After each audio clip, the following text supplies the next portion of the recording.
শ্রাবণ মেঘের মতো রসের ভারে নম্র হত, একটি নমস্কারে প্রভু, একটি নমস্কারে। আহা তোমার সঙ্গে প্রাণে খেলা, প্রিয় আমার ওগো প্রিয়। এখানে বসে শুধু কবিগুরুর এই গানটি গাইতে ইচ্ছে করেছিল এবং গেয়েও ছিলাম। শুধু সাক্ষী ছিল এই পাহাড়, এই মেঘ আর এই পাহাড়ি রাস্তা।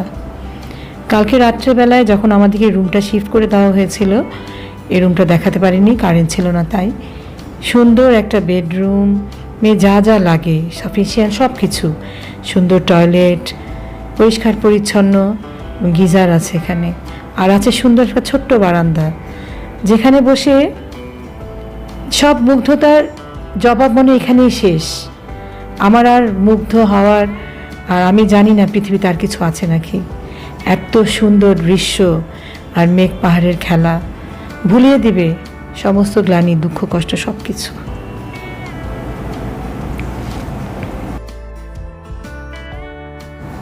এই মঞ্জুশ্রী রিট্রিটের প্রতিটা কোণা কোণা এবং এই যে বুদ্ধ স্তম্ভটি দেখতে পাচ্ছেন, অসাধারণ। এটি মনে হয় এই মঞ্জুশ্রী রিট্রিটের সৌন্দর্যটা আরও বাড়িয়ে দিয়েছে। কালকে রাত্রের এই বিভীষিকাময় পর্বটা না থাকলে এই পানবো ট্যুরটা মনে হতো আমার সবচেয়ে সেরা ট্যুর আমার লাইফে। এত সুন্দর জায়গা, এত সুন্দর প্রতিটা জিনিস। Welcome my friend, you watching my travel blog channel explore offbeat. Please stay with us. চ্যানেলটি ভালো লাগলে প্লিজ সাবস্ক্রাইব করবেন, সঙ্গে থাকবেন, কমেন্ট করে জানাবেন কেমন লাগছে। আজকে আমি পানবুর দ্বিতীয় পর্ব নিয়ে এসেছি। প্রথম পর্ব আমি ডিসক্রিপশনে লিঙ্ক দিয়ে দিব, নিচে দেখে নেবেন। আশা করি আপনাদের কাজে লাগবে এবং ভালো লাগবে। ব্রেকফাস্টের জন্য চলে এলাম ডাইনিং হলে। ব্রেকফাস্টে ছিল অমলেট, রুটি এবং সবজি। ইচ্ছে করলে এখানে পুরি বা পরোটা বলে দিত। আর ব্রেকফাস্টে যখন চা হাতে নিলাম তখন শুনতে পেলাম কাঞ্চনজঙ্ঘা দেখা মিলেছে। দৌড়ে বেলকুনিতে এসে দাঁড়ালাম ডাইনিং হলের। সবাই অপেক্ষা করছিল এই ভিউ পয়েন্ট থেকে কাঞ্চনজঙ্ঘা দেখার জন্য। এবং আস্তে আস্তে আকাশ পরিষ্কার হয়ে গেল, মেঘটা সরে গেল।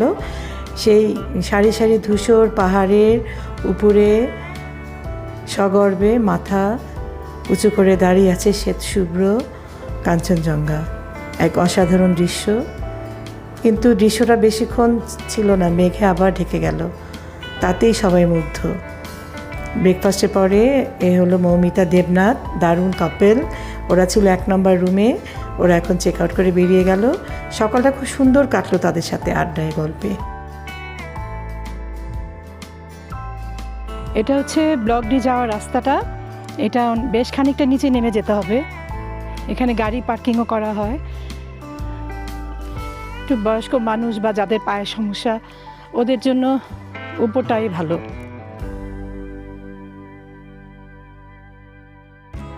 আপনারা যদি মঞ্জুশ্রী রিট্রিট বা এখন ওরা বলছে মঞ্জুশ্রী ভীম বলে, এখন আমরা এটাকে সার্চ করলে অনলাইনে পেয়ে যাব। এখান থেকে আমি দেখছি প্রত্যেকটা রুম থেকে বাঁদিকে কাঞ্চনজঙ্ঘা আর আমার এই ডান পাশে তিস্তা ভিউ। প্রতিটা রুম থেকে ওরা এত সুন্দর করে রুমগুলোকে সাজিয়েছে যে প্রতিটা রুম থেকে আমরা দেখতে পাই। এক অসাধারণ ভিউ।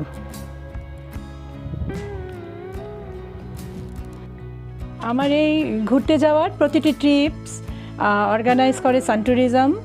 আমি সান ট্যুরিজমের নাম্বার এবং অ্যাড্রেস আমি ডিসক্রিপশনে দিয়ে দিব। কলকাতাতে বসে আমি এগুলো সব অর্গানাইজ করে দেয় উনি আমাকে।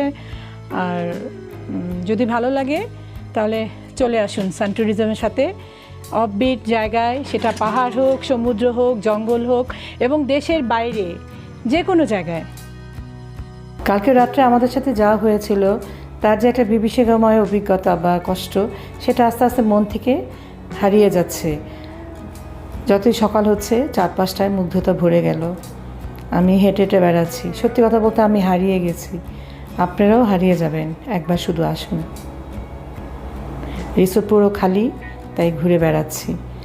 আর এটা হচ্ছে ওদের অর্গানিক সবজির বাগান।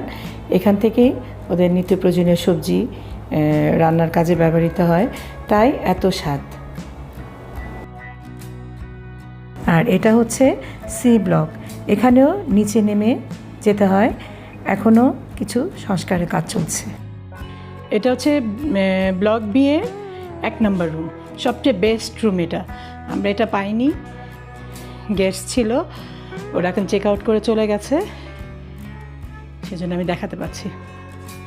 আমার মনে হয় এই ঘরটায় থাকলে আর আমাদের বেরোতে হবে না, এখানে বসে সানসেট, সানরাইজ এবং কাঞ্চনজঙ্ঘা সব দেখা যাবে। 2টো চেয়ার, একটা টেবিল, একটা ক্যাবিনেট, ডাবল বেডেড খাট।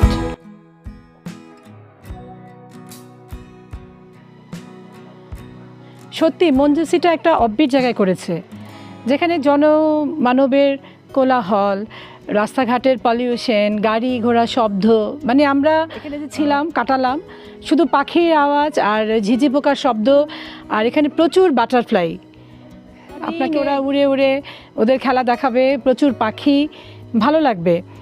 আর এখানে রুম রেন্টটা বলে দিচ্ছি, এখানে নিচে যে আমি দেখালাম ডি ব্লকের রুমগুলো মনে হয় 1600 করে, আর যেখানে আমি ছিলাম দাঁড়িয়ে আছি এই যে বি ব্লকের ঘরগুলো এবং আদার্স যেগুলো আছে ওগুলো সব 1800 করে।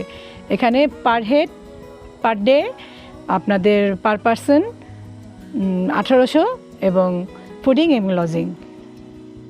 এই মঞ্জুসিতে এ বি সি ডি এই 4টা ব্লকের মধ্যে মোট 21টা ঘর আছে, এবং পার্কিংয়ের সুব্যবস্থা এবং ওদের স্টাফদের বিহেভিয়ার এবং খানা দানা যা মানে ওদের কোয়ালিটি আমার কাছে খুব ভালো লেগেছে।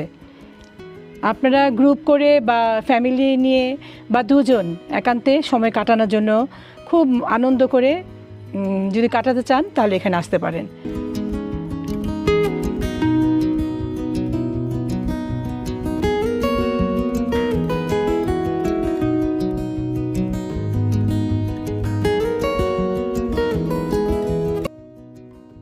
ড্রিমে ঢোকার এটা রাস্তা, এবং এখান থেকে যে এই ভিউ পয়েন্টগুলো এগুলি অসাধারণ।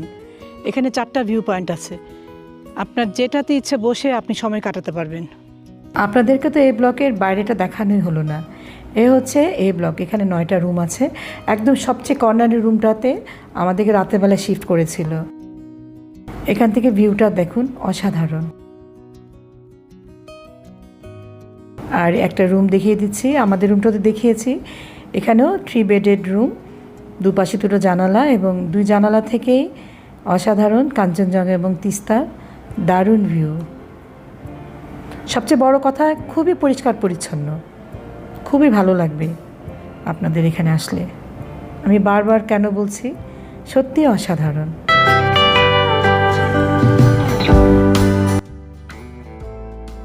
আমাদের সব ফর্মালিটিস এখন শেষ, আমাদের এখন বিদায় নেওয়ার পালা। খুব ভালো সময় কাটালাম, এখানকার স্টাফদের অসাধারণ ব্যবহার আগেই বলেছি। তাহলে এখন বিদায় নিচ্ছি। ভাই, তোমার নাম বলো। এখানে বিক্রম দাঁড়িয়ে আছে, আর সবাই মনে হয় এখন রুম ক্লিন করার জন্য ব্যস্ত।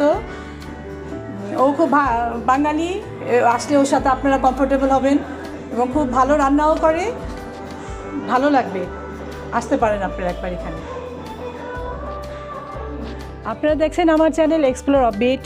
আমি আমার চ্যানেলকে সাথে নিয়ে আপনাদেরকে ঘুরতে চাই অনেক অনেক জায়গায়, চেষ্টা করি, জানি না কতটুকু ভালো লাগে। আর ভালো যদি লাগে প্লিজ সাবস্ক্রাইব করে, লাইক করে এবং ফ্রেন্ডদের মধ্যে শেয়ার করে আমার সাথে থাকবেন, তাহলে হয়তো আমার পথ চলাটা এরকম সুন্দর জায়গার মতো অনেক সুন্দর হবে। আমাদেরও ফেরার পালা, আমরা ফিরে যাচ্ছি, কিন্তু বাড়ি নয়, আমরা এখন যাচ্ছি লামাদারাতে। পান্ডুর দাঁড়ার মতোই খুব সুন্দর একটা গ্রাম এবং একটা রিসোর্ট আছে ওখানে, সেখানে উদ্দেশ্য।